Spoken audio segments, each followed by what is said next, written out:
আসসালামু আলাইকুম রহমতুল্লাহি ওবরাকাতুহু। সম্মানিত দর্শক, অতি সম্প্রতি ভারতীয় কোস্ট গার্ড খুবই নির্মম, নিষ্ঠুর এবং অমানবিক একটি কাজ করেছে এবং বাংলাদেশের সঙ্গে তাদের যে শত বছরের সম্পর্ক, বিশেষ করে আওয়ামী লীগ জমানাতে গত 15টি বছর বাংলাদেশ তাদেরকে যে হৃদ্যতা দেখিয়েছে, যে সুযোগ দিয়েছে, যে সুবিধা দিয়েছে, তার সঙ্গে অতি সম্প্রতি তারা যে আচরণ করেছে এটি একেবারে অমানবিক। প্রথম যে কাজটি করেছে তা হলো বঙ্গোপসাগরের যে জলসীমা, সেখান থেকে ৭৯ জন জেলেকে তাদের ট্রলার সহ তারা ধরে নিয়ে গেছে। এক, এরা নিরীহ জেলে। এই বিষয়গুলো নিয়ে বিতর্ক না করে, ধরুন আমরা বাংলাদেশের যেটা নির্ধারিত জলসীমা রয়েছে, এই জলসীমার বাইরে হয়তো তারা গিয়েছে, বা যায়নি, কিন্তু তাদেরকে যেভাবে ভারতীয় কোস্ট গার্ড গ্রেপ্তার করেছে এটি অমানবিক, এটি অবমাননাকর এবং বাংলাদেশের জন্য এটি অসম্মানজনক এবং বাংলাদেশ ভারত সম্পর্কের ক্ষেত্রে এটি একটি অশনিক সংকেত, যা কিনা আগামী দিনে ভীষণ রকম আমাদের যে কোস্টাল বেল্ট রয়েছে ভারতের সঙ্গে, এই জায়গাগুলোকে উত্তাল করে তুলবে। দেশীয় এবং আন্তর্জাতিক গণমাধ্যমে এই ৭৯ জেলের নির্মম পরিণতির কিছু ছবি এসেছে। তাদেরকে ভারতীয় কোস্ট গার্ড গ্রেপ্তার করেছে, আটক করেছে এবং তাদেরকে যুদ্ধবন্দীর মতো, সাধারণত যেভাবে সশস্ত্র বাহিনী যারা শত্রুপক্ষের সঙ্গে যুদ্ধ করে এবং যুদ্ধ করতে গিয়ে যারা ধরা পড়ে, তাদেরকে নিরস্ত্র করার পর তাদেরকে যেভাবে মাথার উপর হাত তুলে ঘাড় এবং মাথা যাকে বলে সামনে নুয়ে, তারপর পিছনে সশস্ত্র অবস্থায় বিজয়ী বাহিনী যেভাবে দাঁড়িয়ে থাকে, ঠিক তদ্রুপ এই ৭৯ জেলেকে তাদের সেই ট্রলারের মধ্যে হাঁটু গেড়ে বসিয়ে, তারপরে 2 হাত উপরে তুলে, তারপরে সেই হাত আবার ঘাড়ের উপরে রেখে যে আত্মসমর্পণের যে ছবি, এটি দেখে মনে হচ্ছে যে এই জেলেরা কোস্টগার্ডের সঙ্গে যুদ্ধ করেছে, তারা কোস্টগার্ডের অনেক লোককে আহত করেছে, নিহত করেছে, এটাই বোঝা যাচ্ছে। দ্বিতীয়ত, এই জেলেরা যদি নিরীহ বাঙালি হন, অনেক সময় সাগরে কিংবা সমুদ্রে বা সমুদ্রের যে উপকূল রয়েছে সেখানে থাকেন, যেমন বাংলাদেশের দক্ষিণাঞ্চলের পদ্মা, মেঘনা, যমুনার যে মোহনা, তেঁতুলিয়া নদী, তো সেখান থেকে সাগর খুব দূরে নয়। আবার ধরেন আমাদের কর্ণফুলী নদী, সাগরের খুব কাছাকাছি, একেবারে সাগরে ধরেন কর্ণফুলী নদীর কাছাকাছি মোহনাতে জেলে নৌকা আছে, কিন্তু সমুদ্র স্রোতের কারণে, বাতাসের কারণে, তারপরে যান্ত্রিক ত্রুটির কারণে, যে কোনো কারণে তারা করে কি, অনেক সময় এই তাদের যে জলসীমা আছে সেই জলসীমা তারা অতিক্রম করে ফেলে, যাদের নিয়ন্ত্রণ থাকে না। এই বিষয়গুলো সাধারণত ক্ষমা সুন্দর দৃষ্টিতে দেখা হয়। আর একটা জেলে নৌকা, সেখানে কয়েকজন জেলে কি করে বলেন তো, কয়েকটা মাছ ধরে, তো তাদেরকে এইভাবে ধরে যে নির্মমতা দেখানো হলো, এটি ভারত বাংলাদেশ সম্পর্কের ক্ষেত্রে একটা বিরাট বাধা হয়ে দাঁড়াবে আগামী দিনে। এর কারণ, বিগত দিনে ভারতীয় অসংখ্য জেলে, একজন দুজন নয়, শত শত জেলে বাংলাদেশের কোস্টগার্ড, নৌবাহিনী, তারপর বিজিবি, বিজিবি, বাংলাদেশ যারা বর্ডার গার্ড রয়েছে, তাদের হাতে গ্রেপ্তার হয়েছেন।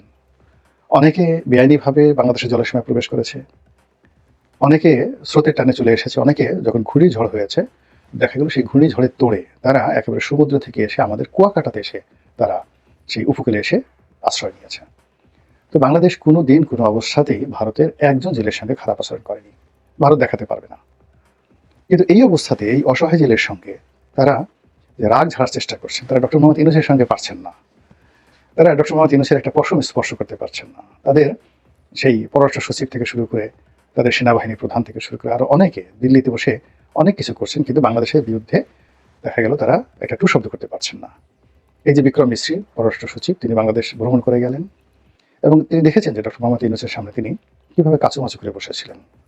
আর অদূরে যিনি বাংলাদেশে ভারতীয় রাষ্ট্রদূত ছিলেন, তিনি 2 পা ভাঁজ করে, মানে 2 পা একেবারে চাপাচাপি করে, দুটো হাত তার লজ্জাস্থানের কাছে এমনভাবে ঢেকে রাখছিলেন যেন লজ্জাস্থানের উপর যদি কেউ আঘাত করে যেন তার হাতের উপর প্রথম আঘাতটা আসে।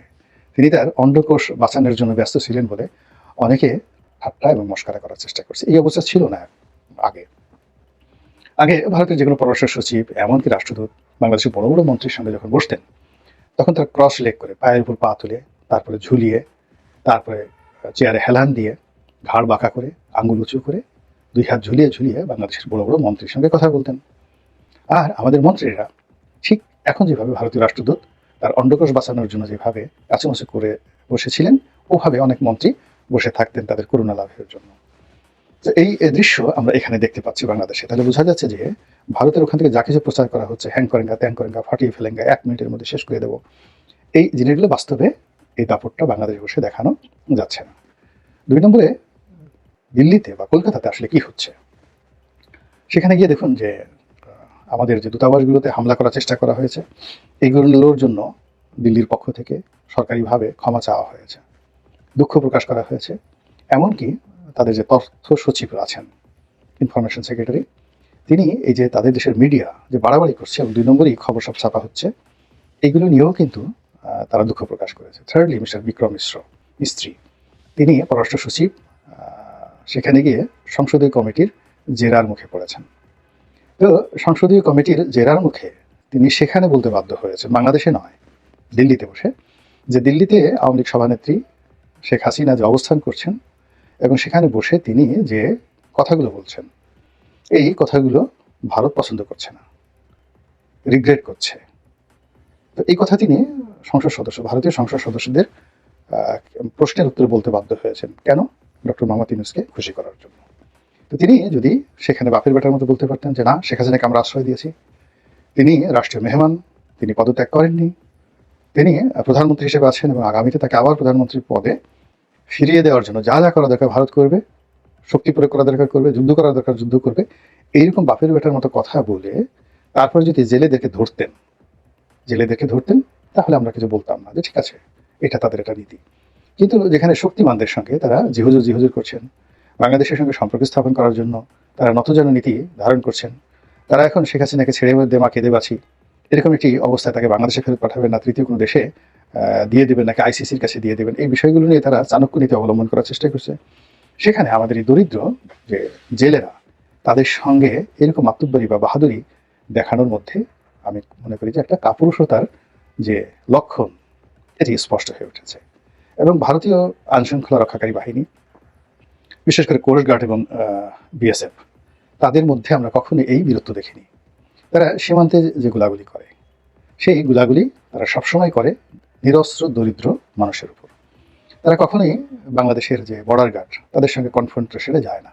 একবারই গিয়েছিল বিএনপি জমানাতে, যখন মেজর জেনারেল ফজলুর রহমান ছিলেন বিজিবির মহাপরিচালক, এবং সেই সময়টিতে বিডিআরের সঙ্গে বিএসএফ এবং সেনাবাহিনী তাদের সম্মিলিত যে গোলাগুলি হয়েছিল, অর্থাৎ বাংলাদেশে কেবলই মাত্র বিজিবি মানে বিডিআর, তৎকালীন বিডিআর, আর অন্যদিকে ভারতীয় সেনাবাহিনী, এবং সেই গোলাগুলিতে 800, more than 800, not only 800, more than 800 ভারতীয় বিজিবি সদস্য এবং সেনা সদস্য স্পট ডেথ, একদম মারা গিয়েছিলেন।